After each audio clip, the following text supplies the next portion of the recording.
নমস্কার বন্ধুরা, আমি জগন্নাথ হালদার বলছি। ক্রিয়েটিভ ইন্টার কলকাতা চ্যানেলে সবাইকে স্বাগতম। আজকের আমি যে ভিডিওটা করতে যাচ্ছি, সাধারণত আমি এইরকম ভিডিও করি না। বেসিক্যালি আমি ফটোগ্রাফার, কিন্তু আজকে আমি ইউটিউব খুলে যে শিক্ষক কর্মী বা অশিক্ষা কর্মীদের যে কান্নার যে স্বর আমি শুনেছি, যে ঘটনাগুলো শুনতে পেলাম, সেগুলো দেখে আমার নিজের খুব খারাপ লাগলো।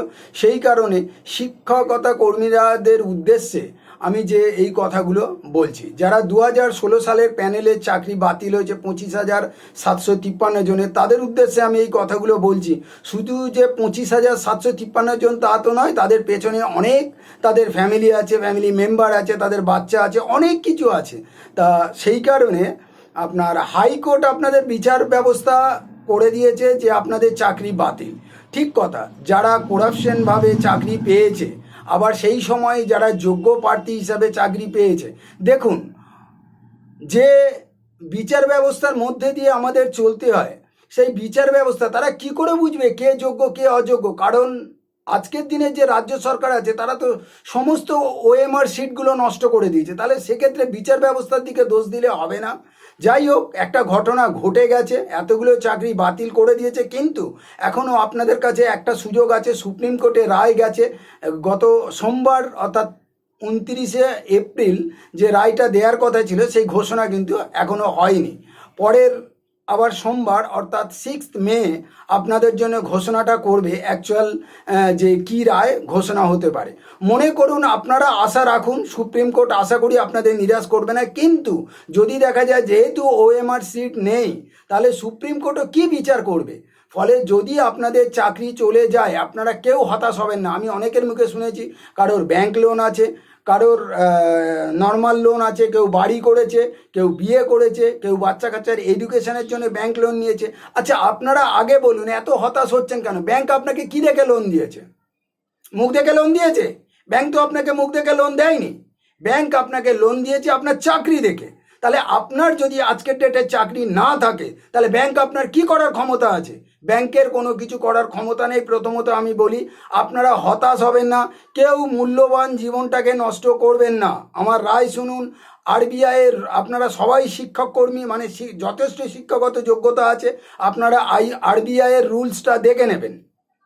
যদি আপনার চাকরি দেখে ব্যাংক লোন দিয়ে থাকে, আপনার চাকরি যদি না থাকে, ব্যাংকের কোনো ক্ষমতা নেই আপনার টাকা রিকভার করবার। তবে আমি বলবো যে আপনাদের যদি যার যার সুযোগ থাকবে, ব্যাংকের লোন সবসময় শোধ করবেন, কারণ ব্যাংকের লোনটাও পাবলিকের টাকা। লোন শোধ করা সবসময় ভালো। কিন্তু আপনি লোন শোধ করতে পারছেন না বলে আপনি সুসাইড করবেন, এই হতাশা থেকে আপনি আগে বেরিয়ে আসুন। ব্যাংকের লোন ঠিক দেওয়া হয়ে যাবে আস্তে আস্তে, কিন্তু ব্যাংক আপনাদের প্রেসার ক্রিয়েট করতে পারবে না, কারণ যেহেতু আপনাদের চাকরি গেছে। আর এবারে গেল আপনাদের প্রতিবেশী। আপনারা বলছেন প্রতিবেশীর কাছে মুখ দেখাবো কী করে, স্টুডেন্টের কাছে মুখ দেখাবো কী করে? আরে ভাই, আপনারা তো যোগ্য প্রার্থী। আপনারা যখন যোগ্য প্রার্থী, তাহলে আপনাদের কিসের এত ভয়? স্টুডেন্টের কাছে মুখ দেখাবো কী করে? প্রতিবেশীর কাছে মুখ দেখাবো কী করে? প্রতিবেশী কারা? প্রতিবেশী যারা রয়েছে তারা কি বলতে পারে? আপনাদের সবার এক্সপেকটেশন আছে। একটা কথাই আছে না, হাতি চালে বাজার তো কুত্তা ভোগে হাজার। তা এই সব জিনিসগুলো মাথায় রেখে আপনাদের বলছি, আপনারা মূল্যবান জীবনটাকে রিকভার করুন, হতাশার থেকে বেরিয়ে আসুন। লোন নিয়ে ভাববেন না, চাকরি গেছে এই নিয়ে ভাববেন না। যারা যোগ্য প্রার্থী তারা আবার কিছু না কিছু করে ব্যবস্থা করবে। কারণ আপনি ভাবছেন আপনি আজকে সুসাইড করে নিলে আপনার ফ্যামিলির লোক ভালো থাকবে? আপনার বাবা মা, কারোর স্বামী, কারোর ছেলে, তারা কি করবে? সে কথা আপনারা চিন্তা করবেন না। ফলে সেই ক্ষেত্রে হতাশা থেকে বেরিয়ে আসুন। বেরিয়ে এসে আপনারা নতুন কিছু কর্মসংস্থানের চিন্তা ভাবনা করুন। বহুত কাজকর্ম আছে পৃথিবীতে, কাজকর্মের কোনো অভাব নেই। সেই ক্ষেত্রে আপনাদের বলবো, যোগ্য প্রার্থীদের উদ্দেশ্যে আপনাদের জন্য কাজকর্ম আছে। আর যারা অযোগ্য প্রার্থী, মিন্স যারা টাকা দিয়ে কাজ পেয়েছেন, তাদের জন্য আমার সহানুমর্মিতা আছে। কারণ তারা অযোগ্য প্রার্থী নয়। যারা 10 লাখ, 20 লাখ, 5 লাখ টাকা দিয়ে চাকরি পেয়েছেন, তারা কি অশিক্ষিত নাকি? তারাও শিক্ষিত, আমি জানি। তারা কেউ গ্র্যাজুয়েট, কেউ MBA, কেউ MA করেছে, তারাও শিক্ষিত। কিন্তু হ্যাঁ, তারা পরীক্ষা না দিয়ে চাকরি পেয়েছে, তার জন্য তারা ঘুষ দিয়েছে। দোষটা কার? আপনার কাছে অফার এসেছে ঘুষ দিয়ে চাকরি পাওয়ার, আপনি কেন খেটে পরীক্ষা দেবেন? এটা নর্মাল নিয়ম। ফলে সেক্ষেত্রে যে ঘুষ নিয়েছে তার দায়, তার দায়িত্ব আছে। আপনি শুধু নিজের মূল্যবান জীবনটাকে কোনোভাবে নষ্ট করবেন না।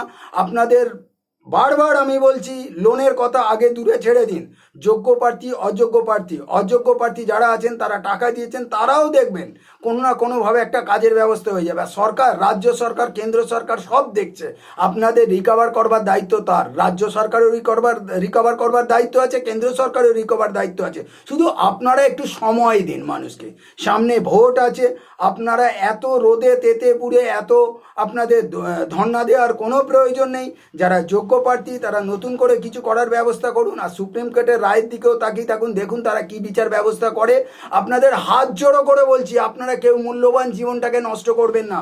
তার জন্য কেন্দ্র সরকার, রাজ্য সরকার উভয়ই চিন্তা ভাবনা করবে মানুষকে কিভাবে রিকভার করা যায়। কারণ এত মানুষের যখন চাকরি যায় তখন নিশ্চয়ই আমাদের মুখ্যমন্ত্রী চুপ করে বসে নেই, উনিও চিন্তা করছে। ওনার মধ্যে যথেষ্ট সহমর্মিতা রয়েছে, কারণ উনি নিজেদেরকে মাটির মানুষ বলেন, এবং আমি নিজেও ওনাকে ব্যক্তিগতভাবে চিনি। উনি যথেষ্ট ভালো মানুষ। চিন্তা করছে আপনাদের কিছু একটা ব্যবস্থা হয়ে যাবে। আর কেন্দ্র সরকারও চিন্তা ভাবনা করছে, উনিও কিছু একটা ব্যবস্থা করবে। শুধু আপনাদের এইটুখানি রিকোয়েস্ট, আপনাদের নিজেদের মূল্যবান জীবনটাকে নষ্ট করবেন না। আর যারা যোগ্য প্রার্থী, যারা অযোগ্য প্রার্থী, তারা শুধু একটু সময়ের অপেক্ষা করুন, ঠিক আছে?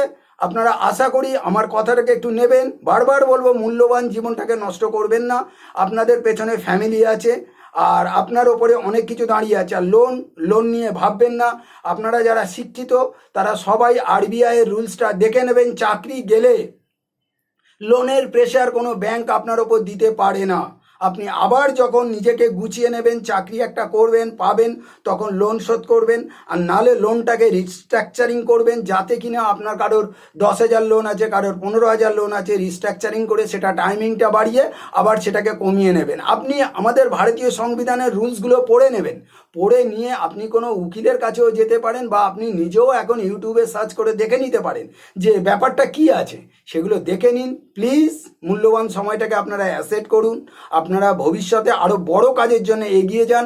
কারণ যারা একটা চাকরি হারিয়েছেন, আমার মনে হয় তারা কোনো বড় কাজের জন্য তাদেরকে আরও যোগ্য করে তুলছে ভগবানের ওপরেও কিছুটা আপনারা নির্ভরশীল হন, আপনারা আরও বড় হবেন। কিচ্ছু না, একটা চাকরি গেছে আর একটা চাকরি আছে। আরে এরকম কত মানুষ আছে চাকরি ধরে আর ছাড়ে, আর আপনাদের একটা গেছে। বয়সটা কোনো ফ্যাক্টর না। আপনি বলছেন বয়স পেরিয়ে গেছে, বয়স সরকারি চাকরির জন্য পেরিয়ে গেছে, কোনো প্রাইভেট চাকরির জন্য বয়স পেরোয়নি। আপনি যোগ্য থাকলে প্রাইভেটে চাকরি পেয়ে যাবেন। শুধু ধৈর্য, সময়। নমস্কার।